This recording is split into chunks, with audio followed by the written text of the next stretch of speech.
What's going on, everybody? It's your boy Thin Ghost back again for another video, and today we're going to be talking about Invincible again. You already know my favorite topic on this channel. I love diving deep into some Invincible content, breaking it down and sharing with you guys some more info on Invincible. Huge fan of the comic book series, and I cannot wait until the Amazon Prime animated series gets some more info released and it actually comes out so we can see it for ourselves.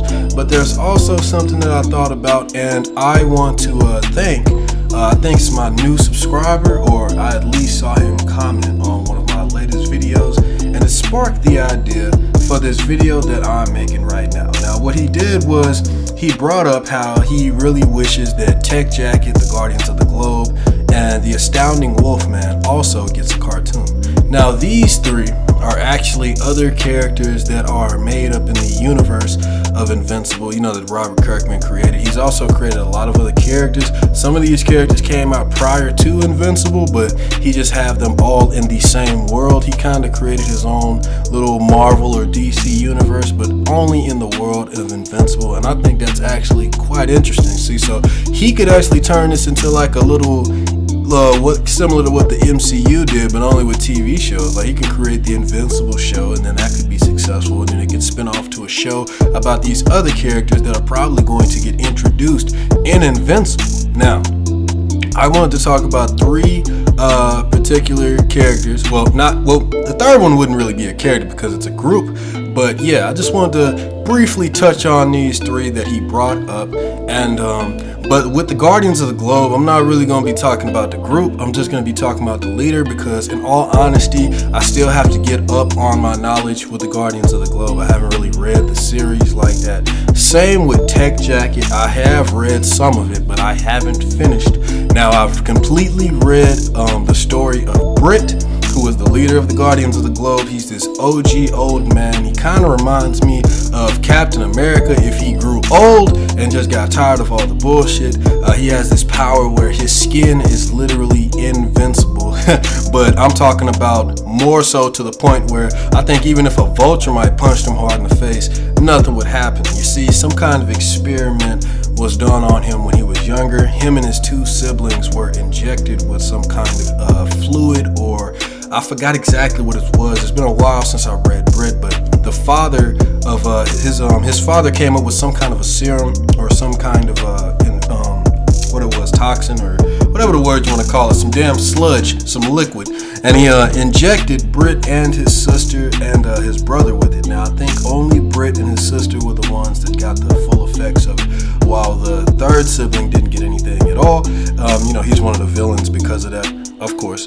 But yeah, so anyway, the story of Brit, it's very interesting, man. Like, I wasn't really expecting a lot of the stuff that I saw when I read it, but the action was good, and I wasn't expecting the twist. And he was a great character just to be added inside the entire, you know, like, world of Invincible. I really liked it. And Brit's interesting, man. He has great dialogue. Like I said, he's an OG. This guy has to be like 60-something years old, and but he ages real slow. And like I said, nothing can really hurt his skin. Like, knives can't go through it. Punches, you know, don't really hurt him like that. This guy literally destroys robots and things and stuff by literally just jumping out of plane. I remember it was one issue I read. It might have been the first issue, man, where he just jumped out of a helicopter, and because his body is so heavy and his skin is so strong, just falling from that high and landed on the ground kind of created like this huge force. No, he had a bomb strapped to him. That's what it was. This dude had a bomb strapped to him, bro. He fell on the ground and the bomb just exploded, and nothing even happened, and he was just naked afterwards because the bomb vaporized his clothes. And he was fighting against this one guy, and the guy was super strong, right? But Brit just wore him out. He literally just laid there and let the guy beat on him and tried to, like, you know, the guy was trying to beat him to death. Like, he was trying to defeat Brit. But Brit just laid there and let this guy beat on him until his hands and arms was bloody because he was tired. And as soon as the guy wore himself out, he was literally just laying there the whole night just letting this guy just beat on him, and it wasn't affecting him at all. And then when the guy got tired, Brit just snapped his neck. And he also fought against this dude who created, I just remember he had dreads. I don't remember what his name was though, but he had the ability, I think, to bring stuff together. This guy created a huge like Titan body form to fight Britt, like a, you know, it's kind of like a giant, but the body was made up of a whole bunch of people's bodies, like civilians. Like he got a whole bunch of people and stuck them together. And it wasn't like no weird sticking together, like they started fusing together or anything. No, he just had a whole bunch of people just kind of like together, and he created a huge giant with it and was trying to fight Britt. And Britt, you know, instead of trying to hurt all the innocents, they were already kind of dying by the way he was smashing his fist down on his feet of that huge monstrosity he created that was made up of people. As he was trying to hit Britt, he was killing people attacking him. So, you know, Britt had to climb to the top of him, just punch him in his face and take him out. It's dope, man. I'm getting a little sidetracked on Britt. I'm remembering how good it is the more I talk about it. So you gotta check out Britt, man. He's the leader of the Guardians of the Globe, and he's well deserving of his own spinoff, even without the team. So that's cool. Now, another hero that was brought up was the Astounding Wolfman. Now, the Astounding Wolfman is dope as fuck. I didn't really like the ending of that series. It's short and sweet, only 25 chapters, but the ending is kind of anticlimactic. You know, it could have been a whole lot better. Wasn't the worst ending I've ever seen. You know, the ending didn't ruin the whole series for me or anything. It's not like some Game of Thrones type shit. But it could have been so much more, and it just ended up being like, it's okay. But I do like the setup. I do like the character. You see, the Astounding Wolfman, it takes place also in the world of Invincible, and I think the main character's name is Gary.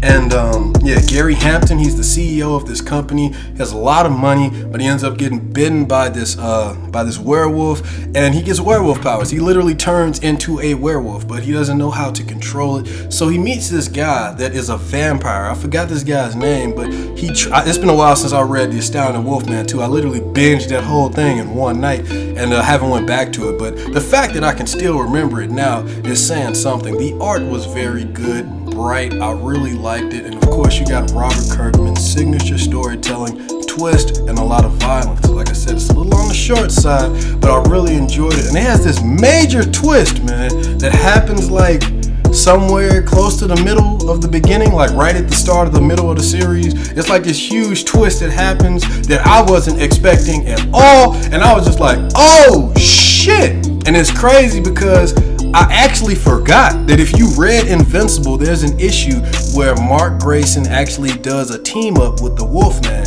and it kind of spoils that twist for you. So if you want to read The Astounding Wolfman and you've never read Invincible, I recommend that you actually read The Astounding Wolfman first, because that's a dope twist, man. Like an earth-shattering twist. Like, it's just like, damn, okay, where we going after this? Like, if you wasn't fully into the story before this moment, you are gonna want to keep reading to see what happens afterwards, because like I said, it was a major twist, but it kind of gets spoiled for you. Not kind of, it does get spoiled for you if you read that team up in Invincible first. So yeah, try to read Astounding Wolfman first if you haven't read either. But yeah, the Astounding Wolfman, another great one. Robert Kirkman, that's another character you can add. I don't know if this is worthy enough to make its own cartoon. I mean, it is, but like I said, it's so on the short side. I think that it could be a mini series, but they could definitely do a lot more with the Wolfman. Like they could definitely put him in Invincible, have him be like a character that has his own things that he has to deal with, along with Britt and the Guardians of the Globe. So very interesting. I can't wait to see what they do with them, because even if they don't get their own spin-off series, they're definitely going to be included in Invincible, just because of the fact of how Mark interacts with them, you know? And the last one we have is Tech Jacket. Now, Tech Jacket is pretty fucking dope. I know more about him because of what he does in the Invincible series, like with the Invincible War, how he helps out. You get to see what he contributes, what his abilities are. He's pretty much like Iron Man mixed with Ben 10. He got this alien suit that was actually just from an alien spacecraft that crashed in the back of his yard. The suit attached itself to him. Another thing that you can use to compare Tech Jacket is like he's like Iron Man, but mixed with Ben 10, mixed with Blue Beetle. He shares a lot of comparisons to Blue Beetle from the DC Comics. The suit is also blue, and it attaches itself to him, and it has so many different abilities that he's continuing to learn and develop.